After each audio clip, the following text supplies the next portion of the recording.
નમસ્કાર દર્શક મિત્રો, આરજેપી ન્યૂઝમાં આપનું હાર્દિક સ્વાગત છે। હું છું પ્રતિક જાની મકવાના। તો સૌથી પહેલા નજર સાદા મુખ્ય સમાચાર પર। રાજ્યમાં લોકસભાની ભરૂચ બેઠક ઉપર આપ અને કોંગ્રેસના ગઠબંધનથી મરહુમ અહમદ પટેલના પુત્ર પુત્રી સાથે હજારો કોંગ્રેસીઓ નારાજગી।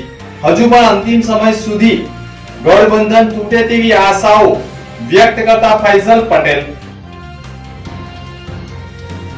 વાસદી ભરૂચ હવે માત્ર 40 કિમી માં પહોંચી શકાશે। એક્સપ્રેસ હાઈવે ખુલ્લો મુકાયો।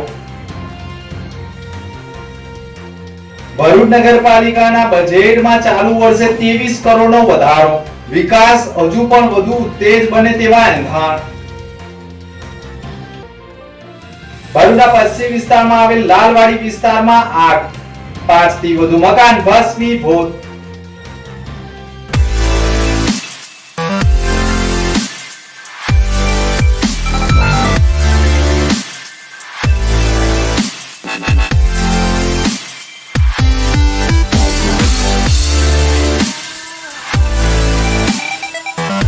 ભરૂચ શહેરના પશ્ચિમ વિસ્તારમાં આવેલા લાલવાડી વિસ્તારમાં 4 વાગ્યાના અરસામાં એક મકાનમાં કોઈ અગ્રમ્ય કારણસર આગ લાગતા ધુમાડાના ગોટે ગોટા નીકળ્યા હતા।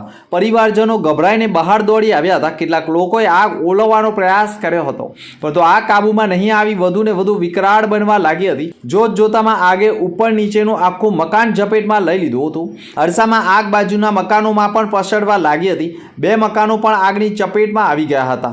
જ્વાળાઓ વધુને વધુ ઊંચે ઉડવા લાગી હતી। ઘટનાની જાણ 50 ફૂટના અંતર સુધી જોવા મળી હતી।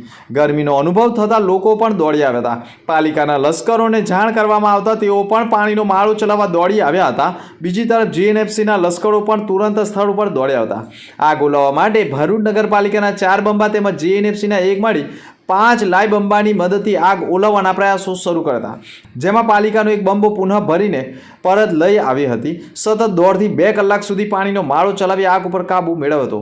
સદનસીબે આગમાં કોઈને જાનહાનિ થઈ ન હતી, પરંતુ બંને મકાનોમાં કુલ 6 લોકો રહેતા હતા।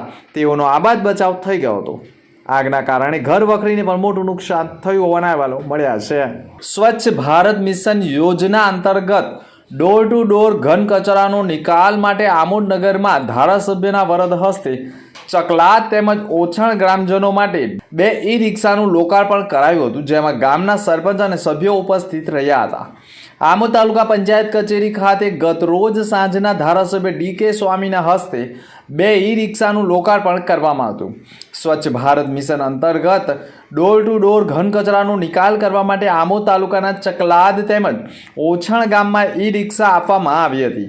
ધારાસભ્ય ડીકે સ્વામીએ પણ ઈ-રિક્ષાને ફુલહાર ચડાવી બંને ગામના સરપંચોને ઈ-રિક્ષાની ચાવી અર્પણ કરી હતી। આ પ્રસંગે ધારાસભ્ય ડીકે સ્વામીએ મીઠાઈ ખવડાવી હાજર લોકોનું મોઢું મીઠું કરાવ્યું હતું। હાલમાં જ આમોદ તાલુકાના જે ગામોની દરખાસ્ત આવી છે તેને ઈ-રિક્ષા આપવામાં આવી છે, જ્યારે તાલુકાના અન્ય 12 ગામોને આવનારા સમયમાં ઈ-રિક્ષા આપવાનું આયોજન કરવામાં આવ્યું છે। આ પ્રસંગે આમોદ તાલુકા વિકાસ અધિકારી એમ.આઈ. પરમાર, તાલુકા પંચાયત પ્રમુખ હેમા પરમાર, આમોદ તાલુકા ભાજપ પ્રમુખ વિમલ પટેલ, મહામંત્રી ડોક્ટર પ્રવીણસિંહ રાહુલજી, દીપક ચૌહાણ સહિતના હોદ્દેદારો, સરપંચો ઉપસ્થિત રહ્યા હતા।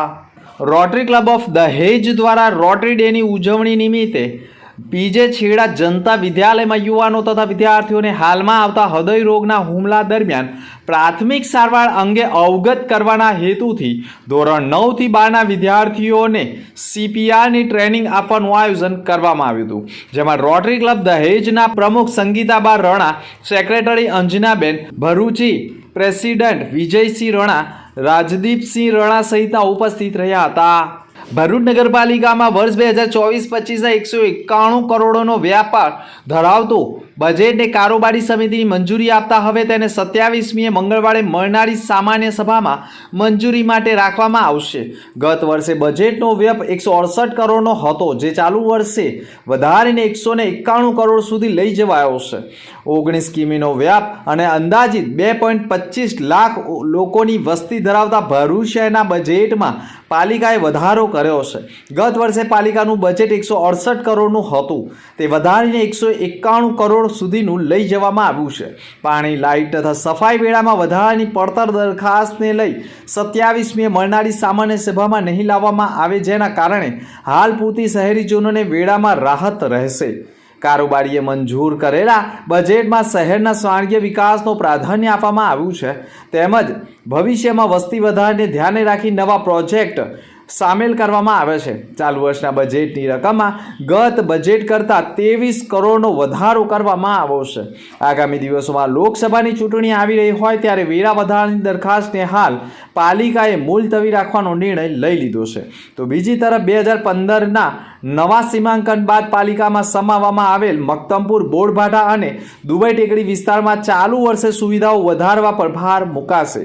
બજેટમાં સમાયેલા મહત્વના પ્રોજેક્ટ શહેરના 8 સર્કલોનું નવીનીકરણ, ખુલ્લી કાંસ અને ગટરોને બંધ કરવી તથા ડોર ટુ ડોર ગાર્બેજ માટે નવો કોન્ટ્રાક્ટ, નવા વોટર ટ્રીટમેન્ટ પ્લાન્ટ, નવો સુએજ ટ્રીટમેન્ટ પ્લાન્ટ, ટાંકીઓ સહિત સંપ અને સોલાર પ્લાન્ટો, શહેરના બગીચાઓના નવીનીકરણ, ચાવસથી માતરિયા સુધી પાણીની નવી લાઈન નાખવા સહિતની કામગીરીને આવરી લેવામાં આવનાર છે.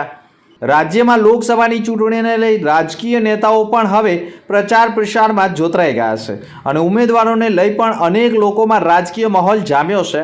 ત્યારે ભરૂચ લોકસભાની બેઠક ઉપર ભાજપે 6 ટર્મથી સાંસદ મનસુખ વસાવાને યથાવત રાખ્યા છે અને આ વખતે તેમને ઉમેદવારી કરવાનો મોકો પણ મળે છે કે કેમ તે સવાલ વચ્ચે પણ હાલ કોંગ્રેસ અને આપ ગઠબંધનને લઈ સતત ચર્ચાનું કેન્દ્ર બની રહ્યું છે.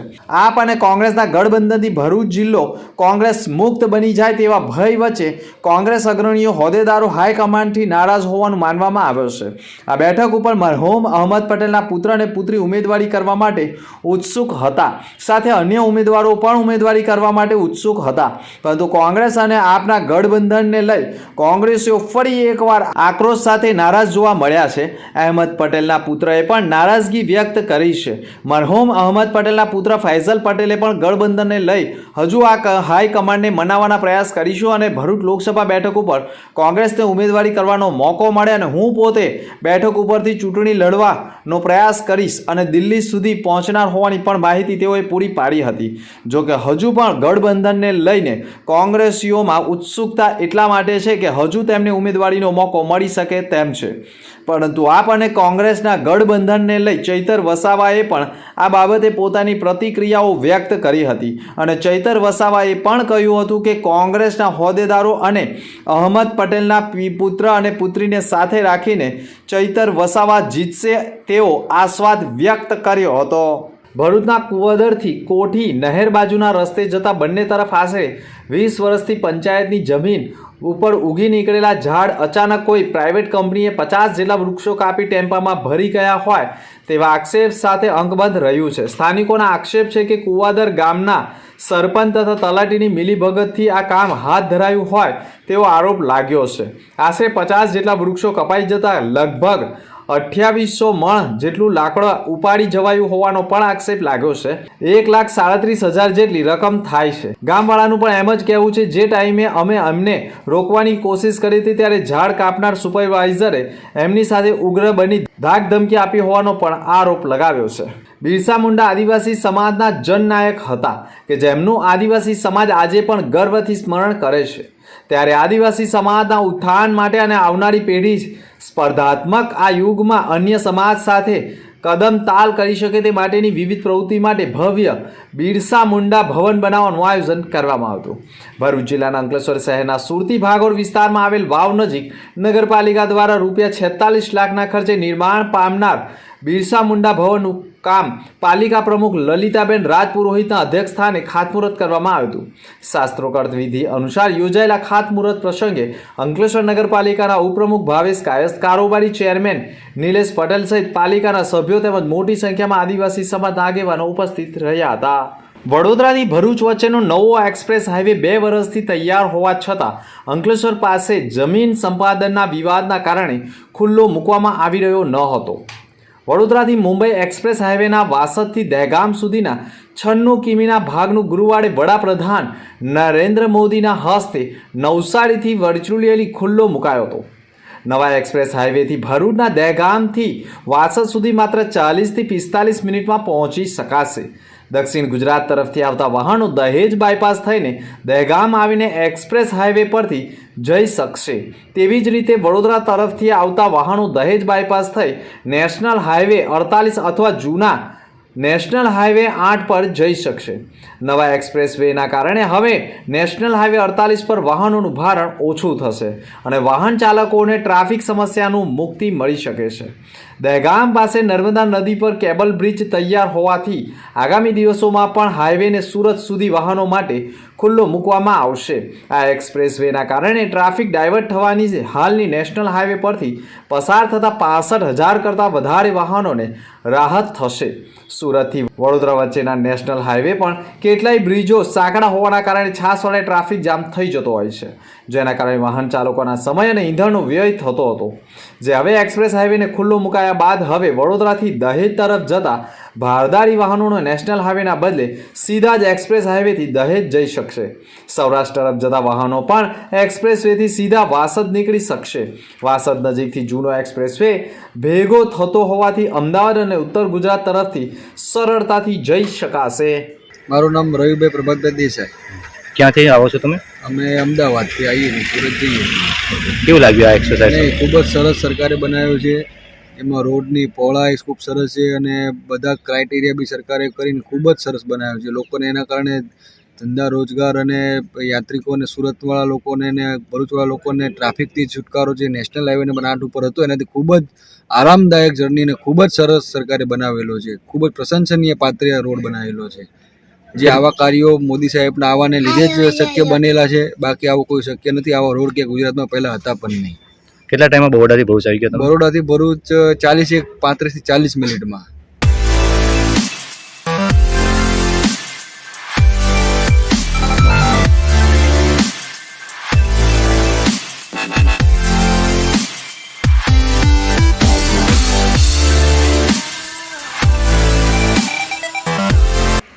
અંદા મુખ્ય સમાચાર પર ફરી એક નજર. રાજ્યમાં લોકસભાની ભરૂચ બેઠક ઉપર આપ અને કોંગ્રેસના ગઠબંધનથી મરહુમ અહમદ પટેલના પુત્ર પુત્રી સાથે હજારો કોંગ્રેસીઓ નારાજગી. હજુ પણ અંતિમ સમય સુધી ગઠબંધન તૂટે તેવી આશાઓ વ્યક્ત કરતા ફૈઝલ પટેલ. વાસદથી ભરૂચ હવે માત્ર 40 કિમીમાં પહોંચી શકાશે. એક્સપ્રેસ હાઈવે ખુલ્લો મુકાયો. ભરૂચ નગરપાલિકાના બજેટમાં ચાલુ વર્ષે 23 કરોડનો વધારો. વિકાસ હજુ પણ વધુ તેજ બને તેવા એંધાણ. ભરૂચના પશ્ચિમ વિસ્તારમાં આવેલ લાલવાડી વિસ્તારમાં આગ. 5 થી વધુ મકાન ભસ્મીભૂત. તો આ તો અત્યારના સમાચાર. આવતીકાલે ફરી મળીશું નવા સમાચાર સાથે. નમસ્કાર.